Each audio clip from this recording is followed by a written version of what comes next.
Hi everyone, welcome to my YouTube channel Sports Lover Physical Education। पिछले video में मैंने method of strength development को discuss किया था और आज मैं इस वीडियो में मेथड ऑफ एंड्योरेंस डेवलपमेंट को डिस्कस करने वाला हूँ। तो बने रहिए लास्ट तक आप मेरे साथ और देखिए मेथड ऑफ एंड्योरेंस डेवलपमेंट। देखते हैं एंड्योरेंस डेवलपमेंट के कौन कौन से मेथड्स हैं।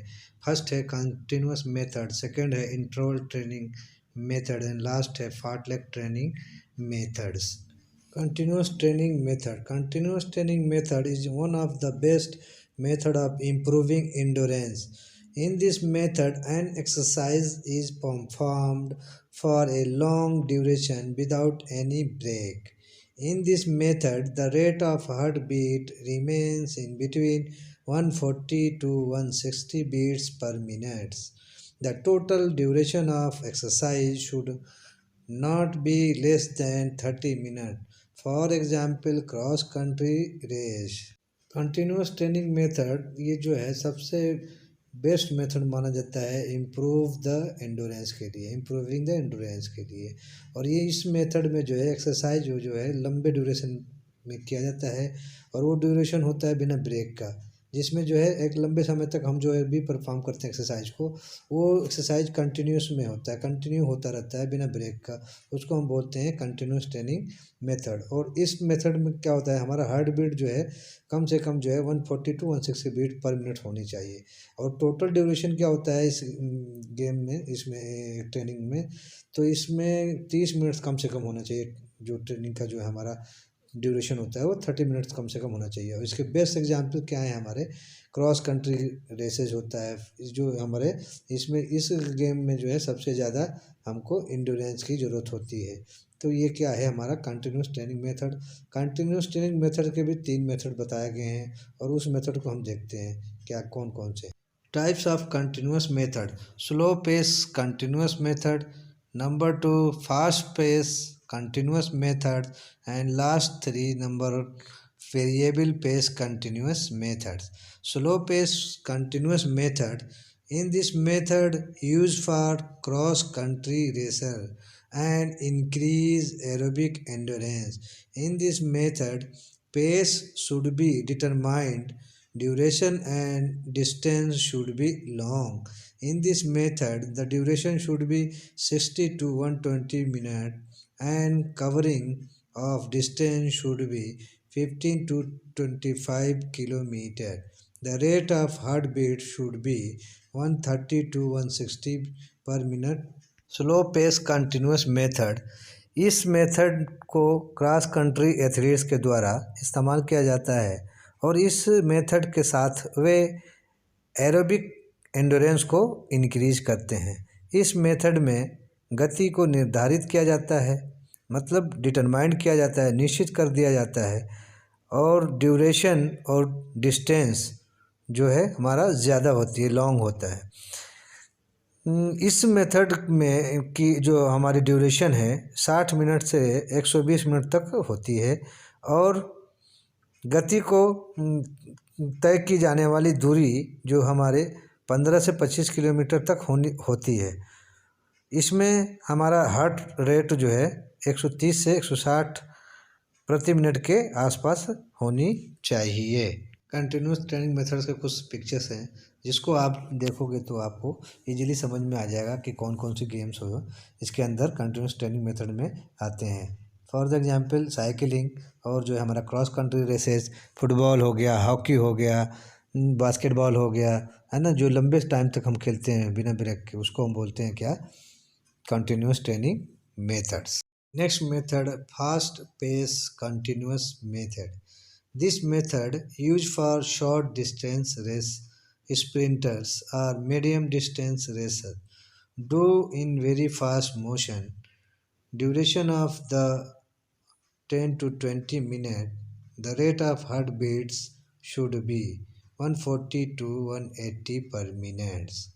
इस मेथड का उपयोग कम डिस्टेंस या मध्यम डिस्टेंस दूरी के एथलीट्स द्वारा किया जाता है। इसमें क्या है, इस मेथड के अंदर कि स्प्रिंटर्स जो कम डिस्टेंस रेसेस होते हैं, शॉर्ट डिस्टेंस रेसेस होते हैं और मीडियम डिस्टेंस रेसेस का इस्तेमाल किया जाता है। किसके द्वारा? एथलीट्स के द्वारा। For the example short distance races 100 meter, 200 meter, 400 meter and medium distance races वो रेसेस होते हैं जो 800 मीटर्स होता है हमारा, 1500 मीटर्स हो गया, ये मीडियम डिस्टेंस रेसेस होता है। फास्ट पेस कंटिन्यूस मेथड के अंदर आता है और इसको ये जो है हमारा फास्ट मोशंस में किया जाता है, तेज़ी से किया जाता है, जिसके अंदर हमारा पेस जो है तेज़ होता है, इसकी इंक्रीज होती है। और इसका ड्यूरेशन क्या होना चाहिए हमारा? 10 to 20 मिनट, कम से कम 10 से 20 मिनट होनी चाहिए। और हमारा जो हार्ट बीट का जो है रेट है वो कितना होना चाहिए? मैक्सिमम मिनिमम जो है 140 टू मैक्सिमम क्या है। कंटिन्यूस मेथड के लास्ट पॉइंट्स को हम देखते हैं। Variable pace continuous method. In this method slow pace and fast pace will be mixed. Time to time, pace will be increase and decrease. This method developed for aerobic and anaerobic endurance. The duration of 25 minutes to 1 hour. The rate of heartbeat should be 160 to 190 per minute.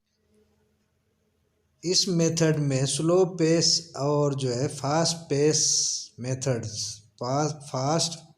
Method mix होता है और time to time increase और decrease होता रहता है। गति जो है हमारा टाइम टू टाइम इंक्रीज और डिक्रीज होता रहता है। और इस मेथड के अंदर जो है हमारा एरोबिक और एन यह मेथड एरोबिक और एनएरोबिक सहनशक्ति यानी एंडोरेंस को डेवलप करती है। इस मेथड को 25 मिनट से 1 घंटे तक किया जाता है और हृदय गति मतलब हार्ट बीट 160 टू 190 पर मिनट होनी चाहिए। इसको हम बोलते हैं वेरिएबल पेस कंटिन्यूस मेथड। और ये रहा methods. See the advantages of continuous methods. There are various advantages of the continuous methods. Number one, it increase glycogen in muscles and liver. Number two, it increase the number and size of mitochondria. Next, it also increase the efficiency of heart and lungs. Number four, it improves willpower and makes the individual well determined under the condition of fatigue. Last point say it makes the individual self discipline and self confidence. तो ये रहा advantages of continuous methods. Advantage of continuous methods में कौन कौन से हैं points, ये जो है हम इसको अभी देखते हैं। कंटिन्यूस ट्रेनिंग यह हमारे मांसपेशी मतलब मसल्स एंड लीवर्स को में जो है ग्लाइकोजन की क्वांटिटी को बढ़ा देता है। नेक्स्ट पॉइंट्स क्या कर रहा है? यह माइटोकॉन्ड्रिया की साइज और नंबर्स को इंक्रीज कर देता है। एंड नेक्स्ट पॉइंट्स में क्या है? ये हमारी हार्ट और लंग्स की एफिशिएंसी को इंक्रीज कर देता है। एंड नेक्स्ट पॉइंट्स है ये हमारे विल पावर को मजबूत बनाता है। ठीक है, अंडर द और जो है हम जब थकावट में होते हैं तो उस टाइम में ये हमारे विल पावर को एक बेहतर बनाने की कोशिश करता है। नेक्स्ट पॉइंट से it's makes the individual self discipline and self confidence. और ये हर एक जो है इंडिविजुअल को जो है ये एक डिसिप्लिन और उसके अंदर जो है कॉन्फिडेंस को इंक्रीज करता है। तो ये है हमारे एडवांटेजेस ऑफ कंटिन्यूस मेथड्स के कुछ पॉइंट्स थे जो हमको हेल्प करता है हमारे अलग अलग पार्ट्स को इंक्रीज करने में। इंडोरेंस डेवलपमेंट के सेकेंड पॉइंट्स हैं interval training method. It is a training of heart through endurance training. If you run your heart beats at a faster rate. Bikila, the famous athletic coach of Finland, introduced these training methods in 1920. He stressed the importance of rhythm between work and rest in the method and called terrace training. According to Tony, the German coach says when an athlete runs at the speed of 80%, his pulse rate will be 150 to 180. In the race, the pulse rate should come down 120 to 140. This is the best recovery time for speed endurance. Interval training method एक ऐसी किस्म की training method है जिसमें हम बीच बीच में आराम के साथ हाई स्पीड डेंसिटी वाले एक्सरसाइज को हम शामिल करते हैं। इस मेथड को हम टेरेस मेथड के नाम से भी जानते हैं। 1920 में फिनलैंड के कोच बिकिला ने इस ट्रेनिंग को डेवलप किया था। इस ट्रेनिंग को एफर्ट एंड रिकवरी ट्रेनिंग के नाम से भी जानते हैं। According to Tony the German coach, उन्होंने कहा कि जब एक एथलीट्स जो अपनी 80% के स्पीड से वो रन करता है तो उसका पल्स रेट 150 टू 180 के बीच में होना चाहिए। अगर वो रेस्ट पोजीशन में है तो पल्स रेट उसका 120 से 140 के बीच में आना चाहिए। इसको हम best recovery time for the speed endurance के नाम से भी जानते हैं। इंटरवल ट्रेनिंग वो ट्रेनिंग होता है जो हम बीच बीच में रेस्ट लेते हैं, फिर हम अपनी ट्रेनिंग को पुनः स्टार्ट कर देते हैं। इसमें हमारा पल्स रेट 120 से 140 रेट के बीच में होता है। ठीक है, रिकवरी हमारा 120 से 140 के बीच में होना चाहिए। जब हम अपने हाई डेंसिटी 80% के हिसाब से जब हम रन करते हैं तो हमारा पल्स रेट 150 से 180 के बीच में होना चाहिए। और जब हम रेस्टिंग पोजीशन में होते हैं तो हमारा पल्स रेट 120 से 140 के बीच में होना चाहिए। ठीक है, तो ये है हमारा इंटरवल ट्रेनिंग। इसके कुछ एडवांटेजेस हैं जो हम देखते हैं कि इसके क्या क्या एडवांटेजेस हैं, इससे क्या क्या बेनिफिट्स होता है। Advantages of interval training methods. There are various advantages of interval training methods are as number one, more workout can be performed in short duration. Number two, it is the more beneficial for respiratory and circulatory system. Number three, the progress of the athletes can be measured easily. Number four, it gives better result in short time. It means an athlete achieve his peak performance. Number five, athletes gets fair judgment easily. Number six, patience can be increased in athletes. Number 1 points है more workout can be performed in short duration. मतलब कि हम कम से कम short time में कम time में ज़्यादा से ज़्यादा वर्कआउट को हम परफॉर्म कर सकते हैं। नंबर 2, ये हमारे respiratory system and circulatory system को बेनिफिशियल करता है। मतलब हमारा रिस्पिरेटरी सिस्टम और सर्कुलेटरी सिस्टम को सही से काम करने लगता है। ठीक है, इसकी उनको इंक्रीज करता है। नंबर 3 पॉइंट्स है the progress of the athletes can be measured easily. Athletes अपने प्रोग्रेस को आसानी से मेज़र कर लेता है। Number 4 gives better result in short.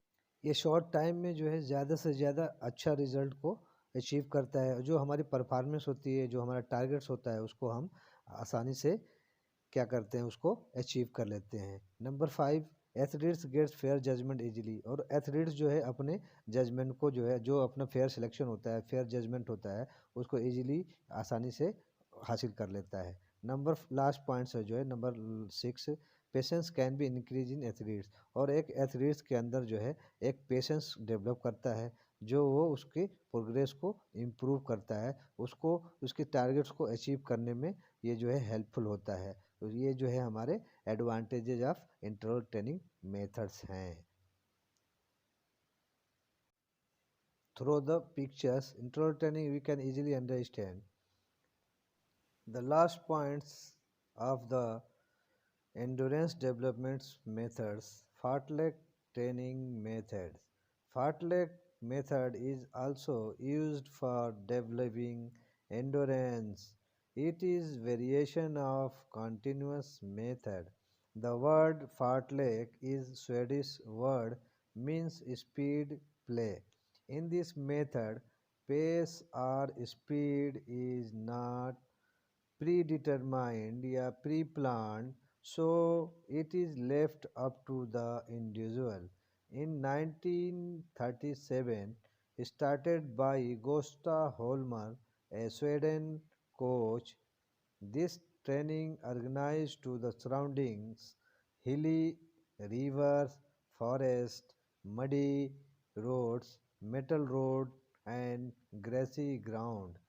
Self-discipline plays a vital role in Fartlek method.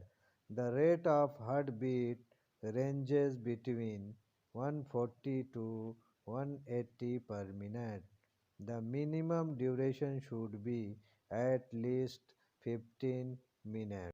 यह ट्रेनिंग पहाड़ी रास्ते, रिवर्स के रास्ते, जंगल, कीचड़ वाली सड़क या रेतीली रास्तों पर किया जाता है।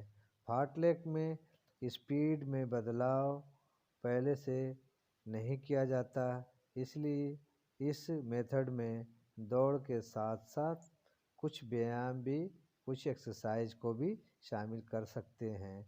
इस मेथड को गतियों पर रूप से दौड़कर रुककर किया जा सकता है। व्यायाम जैसे कि एक पैर से उछलना, कूदना, पालथी मारकर उछलना, दोहरी उछाल कूद आदि इसमें शामिल होते हैं। यह ट्रेनिंग हमारे एंड्योरेंस को इंक्रीज करती है और जो है हमारे स्टेमिना को इंक्रीज करती है। फार्टलेक ट्रेनिंग को हम जो है पिक्चर के माध्यम से जानने की कोशिश करते हैं। ये सैंडी एरिया है, ये रिवर एरिया है, ये जो है हमारा फर्स्ट पिक्चर जो है हमारा पहाड़ी एरिया है, और ये जो मेटल जो है मेटल रोड है, इन सब में जो है हमारा फार्टलेक ट्रेनिंग मेथड किया जाता है। फार्टलेक ट्रेनिंग मेथड में कोई जो है हमारा कोई स्पीड, और कभी स्पीड कम होते हैं, कभी जो है तेज़ होते हैं, कभी ज़्यादा होते हैं, कभी कम होते हैं, और इसके ये हमारे एंड्योरेंस इंक्रीज करता है, हमारे एंड्योरेंस की कैपेसिटी को इंक्रीज कर देता है। आज का importance topic endurance development methods. और अगर वीडियो आपको अच्छा लगा होगा तो प्लीज़ सब्सक्राइब कर लें, चैनल को शेयर करें, लाइक करें और कमेंट्स करें, और अपने दोस्तों में शेयर करें ताकि उनके तक ये इन्फॉर्मेशन पहुंच सके। Thanks for watching this video. Bye bye, bye, take care.